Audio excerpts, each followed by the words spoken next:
My name's Edward. I was in the United States Navy for 4 years, 2000, 2004. The operation Enduring Freedom, we were actually in Darwin, Australia, and then we got called out immediately when 9/11 happened. It was definitely exciting, but it was a shock to go from, hey, I'm out in the Navy, I'm having a good time, to things are getting serious now. I saw people who were really hurt, and I've seen people at their lowest, basically, when I was in boot camp and when I was in the military. What it was for me was definitely changing back and going back to civilian life, and that was a nightmare. Really, it was. It was hard. My first job was at an airport, and I'm like, okay, cool. I work at an airport. I worked on a flight deck. These things will match up. But my personality and the personalities around me didn't mesh very well, and I kind of felt like, what's wrong with me? What's my problem? Why don't these people like me? Why don't they understand me? And then it took me years before I understood it. I was doing something back when I was in the Navy, back when I was pushing planes around. It made it seem menial to somebody else, but it was actually part of the big picture, so to speak. If I didn't do my job right, something down the line would go bad and things wouldn't happen.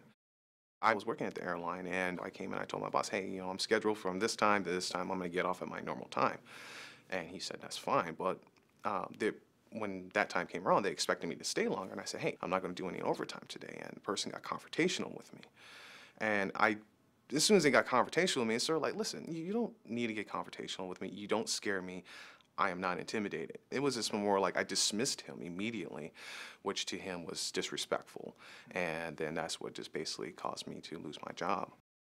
After that, I was unemployed for the longest time because I was depressed. I was just like, I can't even hold down a job. Here I am, here I was doing something. Now I can't hold down a job. My wife's yelling at me all the time and stuff like that. And it was, that's when I started just drinking, and I just try to shut myself up. What finally pushed me over the edge was I had gone through everything. I thought I was doing well for myself, and I felt I wasn't getting recognition, and I was still drinking. I remember my wife looking at me and saying, "You're acting like your father," and that was that was a kick. That was a kick in the head right there. I mean, to me, that was nothing. That was the most worst thing you could ever tell me, was I was being like my father. I didn't know what I could do, but we had gone to the VA hospital before for other reasons. I had seen all the posters, so, real warriors ask for help and stuff like that. And I was like, oh, that's for those World War II veteran guys, or Vietnam era people. But then I said, well, maybe they can at least point me the way. I first went into just for a normal physical, and the nurse asked me, how much do you drink? And I said, well, I drink until it works. And that answer obviously is not a very good one when they ask you how much do you drink. So she offered to me, she says, well, you can go see a counselor, or you can see a psychologist or a psychiatrist. And I said, I'll start with a counselor. He asked me what my goals were, and then he just structured them.